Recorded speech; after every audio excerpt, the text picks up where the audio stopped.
Hello, could you please introduce yourself for our students? Yeah, so my name is Shan Brunel. So my history with Aberdeen is that I studied I was raised in the Netherlands, and then I studied biomedical sciences, a bachelor and a master at the Radboud University in Nijmegen.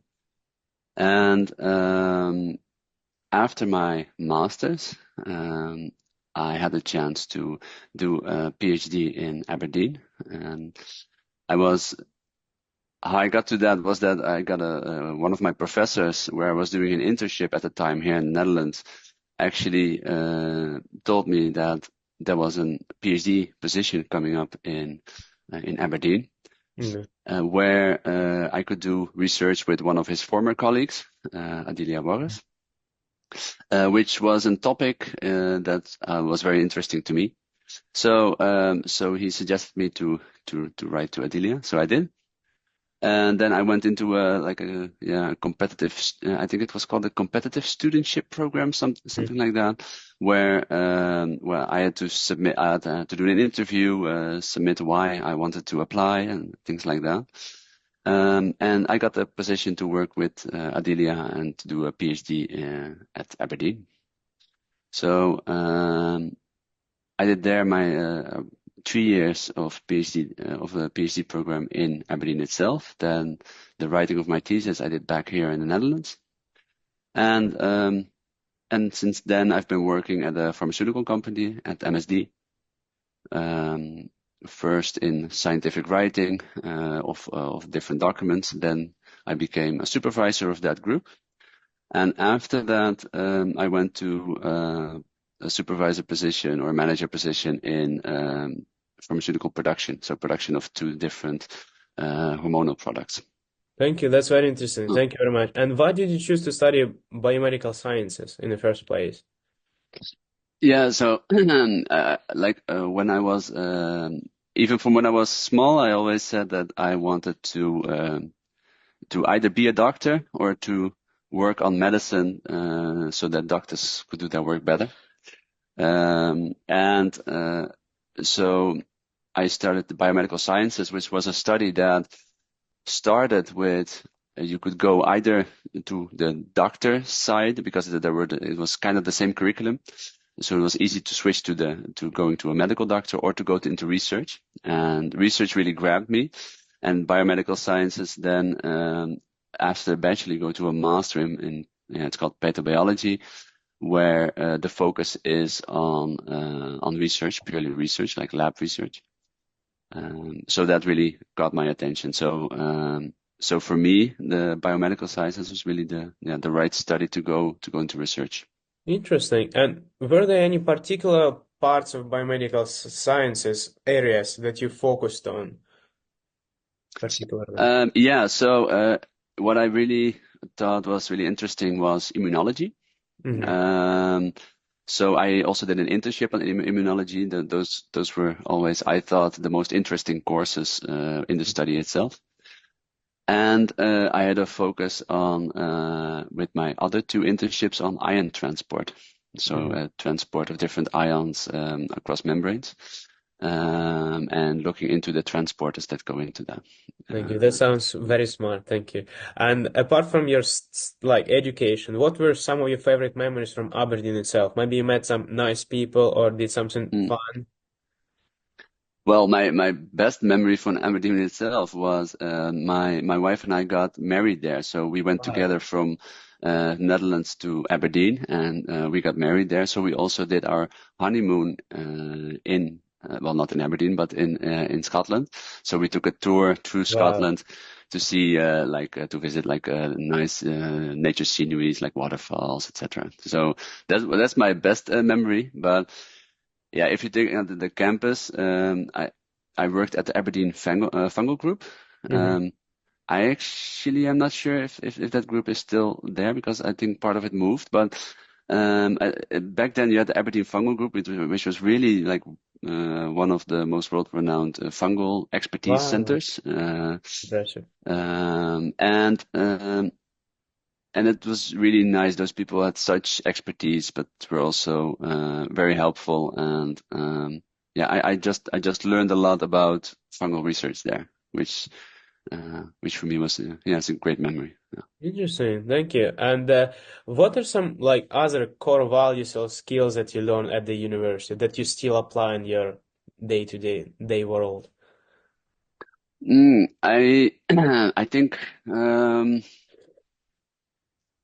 I think what was really what I liked most about my PhD back then, what I learned most from, is that my in my PhD I got a lot of freedom to be creative in how I wanted to the where I wanted the research to go. So what I wanted to do, how I wanted to plan the experiments, what questions I wanted to research first, and how I wanted to research them, and to develop those strategies and to take that from point A to Z. So really being in that sense independent in how I how I go through the research I performed there. I think that independence is what I learned most from, to see what happens if I'm setting it out myself. Yeah. And I Okay. think that still in my current job is something that comes across a lot. So instead of following, the focus is on creating. Like how do we create? How do we create a strategy to move forward in a way that I think is best. I think that is something that in those years I was thinking about a lot, focusing on a lot, and also developed skills and see also through error, like through failure, and then to see that if I just persevere, think about how could do things better, that it all came all right in the end. I think it taught me a bit of, how do you say it, like grit, maybe. Yeah. Thank Yeah. you. That's very interesting. And how is higher education in Netherlands different from higher Mm, education in Scotland? mm.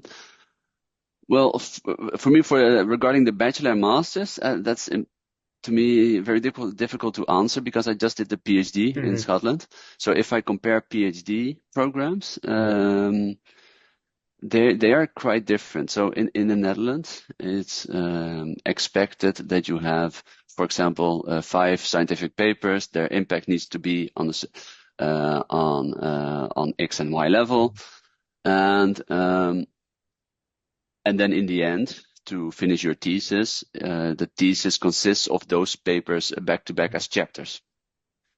While in Scotland it's different, and I think in England it's the same, where the focus lies more on the complete story, and that in the end, at the end of your PhD program, you really write that whole story out, like how like all what you research from start to end. And then of course it's still really good if you publish in scientific papers, but the focus is more, how I saw it at least, at the complete story and what you did there. That's very interesting. Thank you. And the next question is, how did you manage to get internships during your master's and undergraduate programs? And what advice Yeah. do you have for students who are trying to get internships in similar career field as yours? Hmm. Yeah, so the the internships I got one during my bachelor's and two during my master's, where well, during my bachelor's, actually, this was all in the Netherlands. During my bachelor's, actually, the curriculum helped you because they just selected and already negotiated with the different departments a certain amount of spots for students to apply for. Mm. So you actually very easily got a list as a student, and you could choose. And then, as long as the slot was not already filled, you could do your internship there. For your masters, there was more, yeah, how should I say it, that you have to look for it yourself. So that was more difficult. But what you notice there is that the connections you made along the way help a lot. So I think that's also where my advice lies. Because during my first internship, I made a lot of connections there that for my masters, I connected with them again and they already said like, oh, we have another position here. So my second internship was also at the same department, and then my third internship was again also a connection from them in a different department. So I think my advice to students for finding a spot for your internship is look around in what people around you that you know can help you find either the right department or the right people that can again refer you for a spot. Because often a lot is possible. Yeah, simply said, if you know the right people or if you get referred to in the right way. No, that's very good advice. Thank you. And the next question is, what is MSD? Just briefly, Ah, what is it?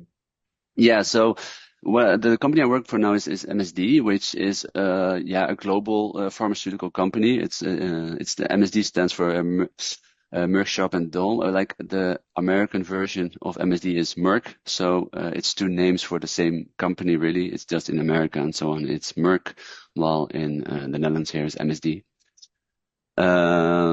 Which is a global company like similarly to like Johnson and Johnson, for example, Mhm. which has a lot of different therapies that are being made. Where in the Netherlands, I focus on the production of two hormonal products, so for IVF treatments. Interesting. That's very interesting. Yeah. And how was your career progression like? What Mm. different positions did you have throughout your career in the pharmaceutical Mm. industry? Yeah, so from my PhD, I moved immediately to work for first for Eurofins and then for MSD. Yeah. So the first, I think, 3 years was for Eurofins, and there I was Eurofins is how should I say it, like an in-house solution for sort of contractor work. So the company itself sits with the company they are contracting for, with their own supervisor and their own team, but they perform tasks for that company. So there I already worked inside another pharmaceutical company. And there I started actually because I found it really difficult to find work after my PhD, because either for some functions you're often overqualified or seen as Yeah. overqualified, but for the functions that people want you to have a master's or a PhD, then often what they will say is it will be a function that you need more work experience. Hmm. But That's I had no work experience, so I had just a PhD and I just finished. So it took, I think, almost a year to find a job. And then I found a job at Eurofins. But back then it was simply taking over for someone who was on pregnancy leave. So it was only for a few months. hmm And that was as data analyst. So it was as data analyst for a few months where I had to, well, move data, basically. And after that, they luckily wanted to keep me, and they offered me a position as a scientific writer. And as a position as a scientific writer, I focused on writing documentation for mostly essays that were run within the company. So essays within quality control. So That's di- so yeah, so different analysis basically. Yeah, that's very interesting. Thank you. yeah. And in terms of your current role, can you walk us through your day-to-day routine? What norm tasks you face? Like what challenges do you have? Yeah, sure. Yeah, so from that position as scientific writer, I came to a management position, and then again now to a management position within production and day to day. Um, so within production is very different because there's also, for example, like troubleshooting, right? If something goes wrong or like something happened, or we need to change the planning to meet certain needs, Yeah. then suddenly you're in troubleshooting. So usually the start of the day is looking with the team, like are there any issues? Yeah. Because we work with like a 24-hour sort of shifts. So so the production works in shifts. So if I start in the morning, then already there have been like two other shifts since the last end of the day because they work during the evening and the night. Mhm. So often there's questions like from operators and so on, or maybe something went wrong. So at the start of the day, I look with the team to see what needs to happen to make sure we have the production goes on smoothly. Then I have check-ins with the team, like one-on-ones, like routine meetings, right? To check in how they're doing, what their progress is, and so on. And then the focus is on improvement projects. So what projects are we working on? How are they going? Is there any maybe troubleshooting that needs to happen there? Does anyone need help in that regard? And continuously checking, are there any barriers I can remove for my team to work more effectively? Yeah, You yeah. had So such an it's yeah. interesting career. And what throughout your career, what was your proudest moment, or maybe a Hmm. few moments? My proudest moment. Mm, I think my proudest moment in my career was that there was an issue which well, really through no one's fault, but it required a certain expertise that couldn't be found, and also it required an investigation that was very would be very difficult. And in that regard, they in the morning I came in and like the supervisor of supervisor of me for me that said um, that they needed me to lead this investigation.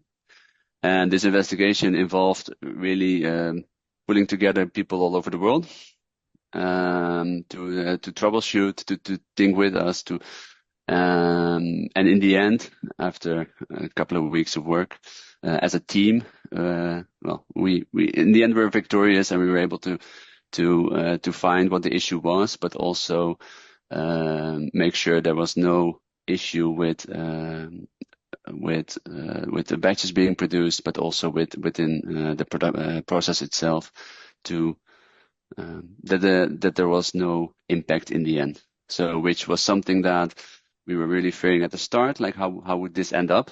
But as a team, in the end, it all worked out. I think that, yeah, because I can't really go into much detail in that regard, but Yeah. I think that, yeah, that was to me the proudest moment. How from something that seemed not fixable to go with a team together to in the end Yeah. find it. Yeah. That's Uh, very impressive. Congratulations. Well mm, done. Well mm, done. And next question is, can you share any books or resources that were particularly beneficial in your career and can mm. somehow benefit our students as well? Yeah, definitely, definitely. So, yeah, for me, since my PhD, I really and I started working in this case in the pharmaceutical industry. I really evolved a passion for leadership. Hmm. So, and I've been reading lots and lots of books about leadership, or listening to podcasts or TED Talks or so on. Um, so one of the books that I found most helpful was the maybe you know it, the Seven Habits of Highly Effective People Yeah. by Stephen Covey. I think Yeah. maybe you know Sounds. that one. That's regard to also like personal leadership. Hmm. Um, Another one which changed a lot for me was Start with Why from Simon Sinek, which yeah, basically comes down to that it's how important it is to understand what makes you come out of bed every day. Like, what do you find really important? Hmm. And his from Simon Sinek also, Leaders Eat Last, taught me a lot on what it means to lead. Yeah. Oh, Well, that's oh, very interesting. I'm sure our students will find it very beneficial for themselves. And mm. well, the next question is, what advice would you give to your young professionals or young students who want to get into similar career field as yours? Yeah, so that would indeed be then the pharmaceutical industry. Yeah. Um, Yeah, the like I mentioned before, it took me quite a bit of time, or at least for me, it feels like long. It was almost a year till I found a job with my like after I moved back to the Netherlands, so I was still writing my my thesis. So what for me really helped is at the end of my PhD, I was writing my thesis in the Netherlands, and simultaneously I was looking for a job, which when I finished my thesis, like within 1 or 2 months after that, I got the job, but it took me about a year. So um, the first advice would be to start, if you know you want to go, for example, into the pharmaceutical industry, start looking as soon as possible, and don't wait till the end because it could take a while. And what I noticed after that, if you get a foot into the door, so if you find a function like me, for example, I got a data analyst function, which was not really what I wanted in the first place, but I thought it's something that gets me through the door. Hmm. That after you get through the door and you apply yourself, then you see that more options pop up. So if I look at myself, for example, I I think I've had like 5, 6 different roles in the last 6 years.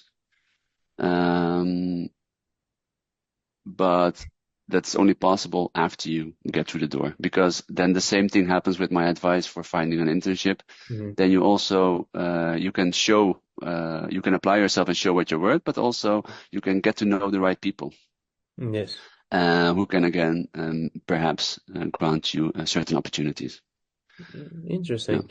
So, last two questions. Would you recommend pharmaceutical industry for students to go into? Is it Yeah, worth it? yeah, yeah. I would actually. I really would.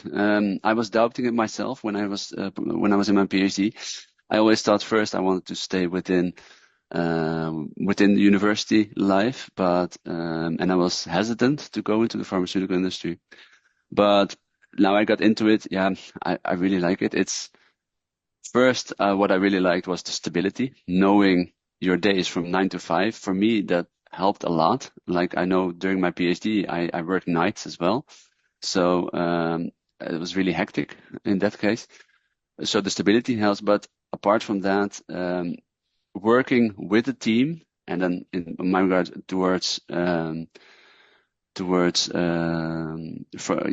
making sure patients receive their medicine, right? Because that's what you're doing in the pharmaceutical industry, or maybe the devices that will help them, or so on. Um, it also adds a lot to your sense of meaning, Yeah. which I found a bit more difficult in my PhD to find, and then now I notice in my current job that yeah, it adds to your sense of meaning of why you get out every Yeah. out of bed every day. Yeah, so I would definitely recommend it. Yeah. That's very interesting. Thank you. And the last question is, what advice would you give to your younger self? The path that I have been on, I feel like I've been lucky. So doing my studies, my PhD in Aberdeen, it was really, I learned a lot from it. It was really an adventure.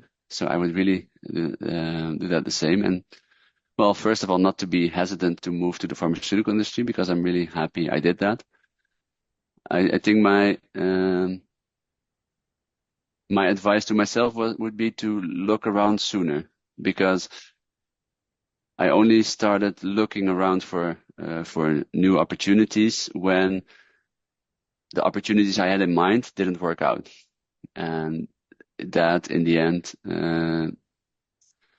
I think it could have saved me time to look around sooner and to get to know the right people sooner. So I think my advice to my younger self would be to not always be so set on that goal you have in mind, but from time to time take a step back and think, what do I find really important? Yeah. And to move from there instead of taking the logical next step each step of the way, which I always did. I think it's a great advice. Thank you. And thank you very much for your time with the interview. I learned a lot from this interview myself. I'm sure our students will benefit a lot from watching it as well. Thank you.